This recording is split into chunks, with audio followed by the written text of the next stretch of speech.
स्वागत है। मैं हूं आपके साथ दीपाली माथुर। खबरों की शुरुआत करते हैं हेडलाइंस के साथ। गोवा की पूर्व राज्यपाल मृदुला सिन्हा का निधन, प्रधानमंत्री नरेंद्र मोदी सहित कई नेताओं ने जताया शोक। पंचायती राज चुनाव को लेकर बीजेपी ने जारी किया कांग्रेस का काला चिट्ठा, परिवहन मंत्री प्रताप सिंह खाचरियावास ने किया पलटवार। अलवर आगजनी मामले को लेकर भाजपा प्रदेश अध्यक्ष सतीश पूनिया ने सीएम अशोक गहलोत को लिखा पत्र, व्यापारियों के लिए मुआवजे की मांग। भगवान महावीर कैंसर अस्पताल का कमाल, डॉक्टर्स की टीम ने गंभीर कैंसर रोगी का किया सफल ऑपरेशन। गोवा की पूर्व राज्यपाल मृदुला सिन्हा का आज निधन हो गया। वे शुरू से ही जनसंघ से जुड़ी रही है, भाजपा की प्रभावी नेता थी। उनका जन्म 27 नवंबर 1942 को मुजफ्फरपुर में हुआ था। मृदुला सिन्हा एक सफल राजनीतिज्ञ के अलावा लोक परंपराओं के बारे में भी लिखती रही है। लोक आस्था के महापर्व छठ महापर्व पर जब लिखती थी तो लगता था जैसे गांव की मिट्टी की सौंधी सुगंध बिखर गई हो। उनके निधन पर प्रधानमंत्री नरेंद्र मोदी, केंद्रीय गृह मंत्री अमित शाह सहित भाजपा के नेताओं ने गहरी शोक संवेदना व्यक्त की है। बिहार में सरकार के गठन के बाद भारतीय जनता पार्टी अब बंगाल फतह की तैयारी में लग गई है। भाजपा की पश्चिम बंगाल इकाई ने इसके लिए बड़ी योजना बनाई है। बंगाल भाजपा प्रदेश अध्यक्ष दिलीप घोष ने बुधवार को कहा कि केंद्रीय गृह मंत्री अमित शाह एवं पार्टी के राष्ट्रीय अध्यक्ष जेपी नड्डा प्रदेश में विधानसभा चुनाव समाप्त होने तक प्रत्येक महीने राज्य का दौरा करेंगे। पश्चिम बंगाल की 294 सदस्यीय विधानसभा के लिए अगले साल अप्रैल मई में चुनाव होने हैं। भाजपा के दोनों नेता चुनाव से पहले हर महीने पार्टी संगठन का जायजा लेने के लिए अलग अलग राज्य का दौरा करेंगे। दिलीप घोष ने मीडिया से कहा कि हमारे दोनों नेताओं के नियमित दौरे से पार्टी कार्यकर्ताओं का उत्साह बढ़ेगा। दिल्ली में कोरोना वायरस के बढ़ते मामलों को देखते हुए केंद्र सरकार सतर्क हो गई है। केंद्रीय गृह मंत्रालय ने दिल्ली में कोरोना से निपटने के लिए योजना तैयार की है। इसके तहत गृह मंत्रालय ने 10 टीमों का गठन किया है। ये टीमें 100 निजी अस्पतालों का दौरा करेंगी और आईसीयू बेड की उपलब्धता की जानकारी इकट्ठा करेंगी। वहीं दिल्ली सरकार ने शादियों में 200 मेहमानों की जगह 50 मेहमानों को बुलाने का एक प्रस्ताव एलजी को भेजा था, जिस पर उनकी मंजूरी मिल गई है। सुप्रीम कोर्ट ने विदेश मंत्री एस जयशंकर के गुजरात से राज्यसभा में निर्वाचन के खिलाफ दायर याचिका पर नोटिस जारी किया है। याचिकाओं में राज्यसभा में आकस्मिक और नियमित रिक्तियों के लिए उपचुनाव कराने के लिए अलग अलग अधिसूचना जारी करने पर चुनाव आयोग की शक्ति का मुद्दा भी उठाया गया है। जयशंकर के खिलाफ एक याचिका कांग्रेस नेता गौरव पंड्या ने दायर की थी। मुख्य न्यायाधीश एस.ए. बोबडे, न्यायाधीश ए.एस. बोपन्ना और वी. रामासुब्रमण्यम की पीठ ने इन याचिकाओं पर सुनवाई की। वीडियो कॉन्फ्रेंसिंग के माध्यम से हुई सुनवाइयों में विदेश मंत्री जयशंकर की ओर से पेश हुए वरिष्ठ अधिवक्ता हरीश साल्वे ने नोटिस स्वीकार किया। प्रदेश में पंचायत और जिला परिषद के चुनाव नजदीक आते ही भाजपा और कांग्रेस के बीच आरोप प्रत्यारोप का दौर शुरू हो गया है। केंद्रीय मंत्री अर्जुन राम मेघवाल और भाजपा की राष्ट्रीय मंत्री अलका गुर्जर ने जयपुर भाजपा मुख्यालय ने कांग्रेस का काला चिट्ठा नामक दस्तावेज जारी किया। दस्तावेज जारी करते हुए अलका गुर्जर ने कहा कि राजस्थान में सरकार बनने से पहले कांग्रेस ने अपने चुनावी घोषणा पत्र में जो वायदे किए थे उन वादों पर पार्टी खरी नहीं उतरी। इस मौके पर पार्टी की राष्ट्रीय मंत्री अलका गुर्जर ने बताया कि 25 साल में पहली बार ऐसा हुआ है जब वित्त आयोग का गठन भी नहीं हुआ। पिछले 2 सालों में ग्रामीण विकास में कांग्रेस ने कुछ नहीं किया। यही एक काला चिट्ठा लेकर के हम आपके बीच में उपस्थित हुए हैं। 1-2 उदाहरण से आपको चीज़ें समझ में भी आएगी और कुछ डिटेल में अलका जी आपसे मुखातिब होगी। देखिए, मैं समझाने की कोशिश कर रहा हूँ। प्रधानमंत्री आवास योजना, ये प्रधानमंत्री जी की ही नहीं, इस देश में जो बेघर हैं उनको 2022 तक घर उपलब्ध कराने की एक महत्वपूर्ण योजना। कांग्रेस को लगा कि इस योजना से गांव में भी भारतीय जनता पार्टी बहुत लोकप्रिय हो रही है और मोदी जी लोकप्रिय हो रहे हैं। माननीय अर्जुन मेघवाल जी ने बहुत विषय ले लिए हैं, लेकिन पंचायत राज जिसकी शुरुआत राजस्थान से हुई थी और लोकतंत्र की पहली इकाई है, इस चुनाव को इस कांग्रेस की सरकार ने एक मजाक बना दिया है। ये पैसे का रोना रोते हैं कि हमारे पास पैसा नहीं है, लेकिन ये चुनाव पिछले 2 साल से लगातार चल रहे हैं। कुछ पंचायतों के चुनाव 2 साल पहले हो गए, कुछ पंचायतों के अभी हो रहे हैं, जिला परिषद पंचायत समितियों के कुछ अभी हो रहे हैं और अभी भी 12 जिले बाकी हैं। और आज सुबह कुछ अस्पष्ट सी बात आई है कि 5 और जिलों में चुनाव साथ में हो सकते हैं। वहीं पंचायत चुनाव को लेकर भाजपा के ब्लैक पेपर जारी करने पर परिवहन मंत्री प्रताप सिंह खाचरियावास ने पलटवार किया है। परिवहन मंत्री प्रताप सिंह खाचरियावास ने ब्लैक पेपर का जवाब देते हुए कहा कि भाजपा नेताओं के बोल भी काले हैं और उनका चेहरा भी काला है। हाथ के निशान को उल्टा दिखाया है, ये उन पर उल्टा पड़ेगा।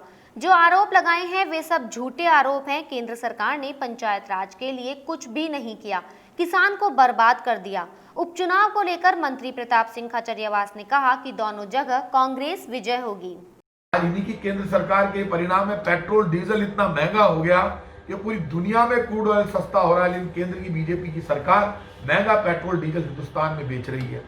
केंद्र की सरकार राजस्थान का हिस्सा दे नहीं रही है, उस पर तो वो इनका चेहरा खुद का काला है।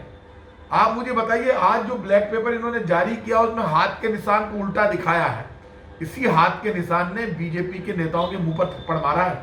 अभी 6 नगर निगम के चुनाव हुए, हाथ के निशान को पहली बार किसी ने अपने पेपर में, हमने उनका चुनाव चिन्ह कभी लगाकर क्रॉस लगाकर इस तरह से काम नहीं किया। ये राजनीति का स्तर जो गिरा रही है बीजेपी, ये इनके लिए उल्टा पड़ेगा। जिस तरह की भाषा ये बोल रहे हैं, ब्लैक पेपर, इन्होंने सारा ब्लैक पेपर में झूठे आंकड़े प्रस्तुत किए। विपक्ष के नेता गुलाब चंद कटारिया का ये कहना कि हम 6 महीने में सरकार गिरा देंगे, खुद गुलाब चंद कटारिया ने ये मान लिया कि सरकार गिराने के षड्यंत्र में बीजेपी काम करती है। बीजेपी केंद्र सरकार के इशारे पर राजस्थान की सरकार को गिराने के लिए पहले षड्यंत्र कर चुकी है और अब फिर षड्यंत्र कर रही है। तभी तो कटारिया जी ऐसा बोल रहे हैं, और इसलिए बोल रहे हैं कि अभी का मानसिक संतुलन बिगड़ गया है।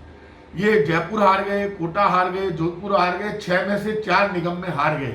परसेंटेज ऑफ वोट हमें ज्यादा मिला है, 2 वर्ष हमारी सरकार को होने के लिए आए, लेकिन राजस्थान का विपक्ष बिखरा हुआ है। ये जो ब्लैक पेपर निकाल रहे हैं, ये ब्लैक पेपर इस बात के लिए निकाल रहे हैं कि अभी इस वक्त वसुंधरा सरकार ने जो काम किए थे उन कामों पर ये नहीं बोलते। इनको बताना चाहिए कि आपकी 5 वर्ष तक सरकार रही, तो क्या वसुंधरा जी के किए कामों के विरुद्ध है? ये वसुंधरा जी का नाम नहीं लेते, वसुंधरा जी की सरकार में किए हुए काम नहीं बोलते। 10 वर्ष वसुंधरा जी मुख्यमंत्री रही है राजस्थान की, लेकिन अभी ये मुकाबला चल रहा है।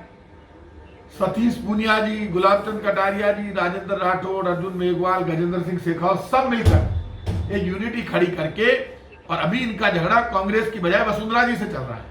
दिवाली के दिन अलवर के चूड़ी मार्केट में भीषण आग लग गई। आग से लाखों रुपए का नुकसान हो गया। इसको लेकर भाजपा प्रदेशाध्यक्ष सतीश पूनिया ने मुख्यमंत्री अशोक गहलोत को पत्र लिखा है। पत्र में उन्होंने व्यापारियों को हुए नुकसान की भरपाई और उन्हें मुआवजा देने की बात कही है। इसके साथ ही आग्रह किया कि कोरोना काल में पहले से आर्थिक रूप से परेशान चल रहे इन व्यापारियों को नुकसान की भरपाई के लिए प्रदेश सरकार उचित मुआवजा दे। पूनिया ने आग्रह किया कि कोरोना महामारी के कारण व्यापार की स्थिति पहले से ही अच्छी नहीं थी और आगजनी की इस घटना ने व्यापारियों के सामने नया संकट खड़ा कर दिया है। राजधानी जयपुर के भगवान महावीर कैंसर हॉस्पिटल के डॉक्टर्स ने गंभीर कैंसर रोग से पीड़ित एक बुजुर्ग महिला का सफल ऑपरेशन किया है। इस बुजुर्ग महिला को कैंसर की अंतिम स्टेज पर बीमारी का पता लगा था। करीब 4 घंटे चले इस ऑपरेशन में डॉक्टर्स की टीम की ओर से रोगी के हाथ, किडनी और कांख में मौजूद कैंसर की गांठें निकालकर उसे कैंसर मुक्त किया गया। डॉक्टर प्रवीण गुप्ता ने बताया कि हाथ की हड्डी एवं मांसपेशियों से कैंसर की गांठ को निकालकर उसकी जगह कस्टमाइज्ड इम्प्लांट को लगाया गया है। यह इम्प्लांट मरीज की कैंसरग्रस्त हड्डी में सीटी स्कैन टेम्पलेट से ऑपरेशन से पहले बनाया जाता है ताकि कैंसरग्रस्त हड्डी को निकालने के बाद इम्प्लांट किया जा सके।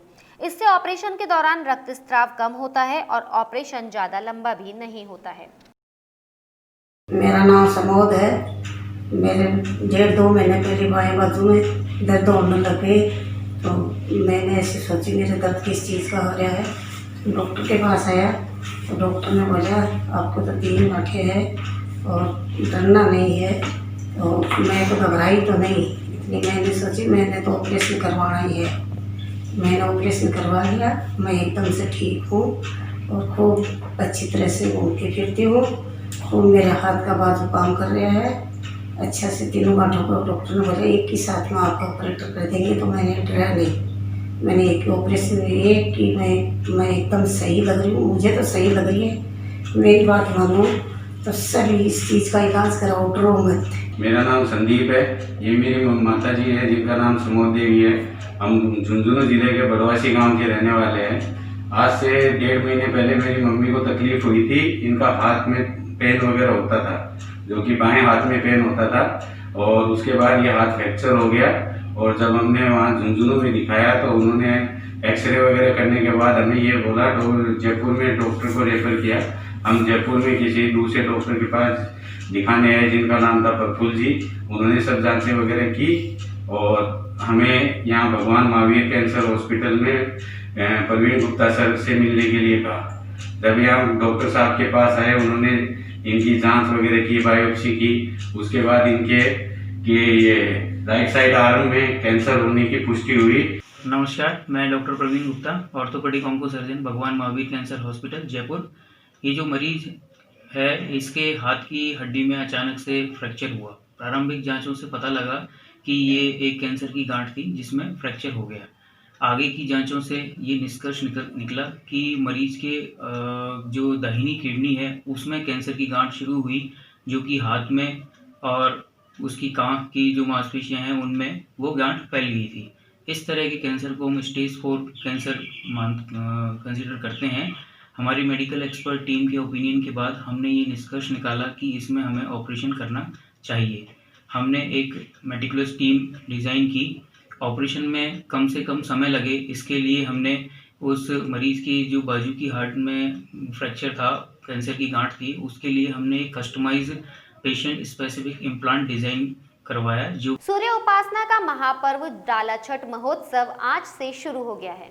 नहाए खाए के साथ शुरू हुआ लोक आस्था का मुख्य पर्व शुक्रवार शाम को होगा और शनिवार को समापन होगा। वहीं कोरोना महामारी के चलते इस बार जयपुर के प्रसिद्ध तीर्थ स्थल गलताजी सरोवर में डुबकी नहीं लगाई जा सकेगी। ज्योतिषविदों के मुताबिक हिंदू धर्म में छठ पूजा का विशेष महत्व है, लेकिन कोरोना संक्रमण के चलते गलताजी तीर्थ स्थल बंद है। ऐसे में इस बार समाज जन गलताजी में डुबकी नहीं लगा सकेंगे। वहीं समाज जन घरों में कृत्रिम जलाशय बनाकर विधिवत परंपरा को पूरा करेंगे। इसके लिए घरों में कृत्रिम जलाशय बनाकर उगते और ढलते सूरज को अर्घ्य दिया जाएगा। बुलेटिन में फिलहाल इतना ही। अगर आपको हमारा वीडियो पसंद आया हो तो हमारे चैनल को लाइक, शेयर और सब्सक्राइब जरूर करें।